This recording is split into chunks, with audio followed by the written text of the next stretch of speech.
Good afternoon, welcome to Harveywetdog. Just a few words about shorts. Creators are producing a lot of shorts at the moment. It's the latest thing on YouTube and they come in a couple of different types.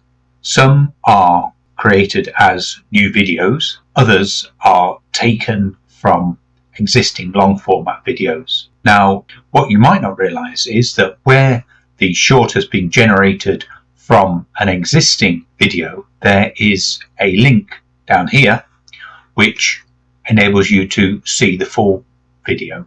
And I just wanted to create this short and this long format video to demonstrate that.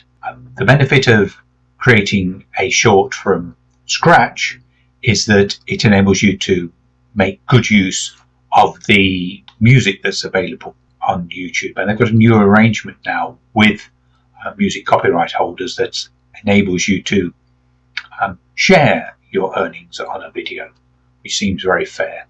So I'm going to cut this into several different types of short, and I'm also going to make this a long format video so that that will sit on YouTube, and then we can just have a little play and demonstrate a few of those features. Obviously, as a creator, what I really want you to do is to, with some of the shorts, is just take that bit more interest and look at the long format video.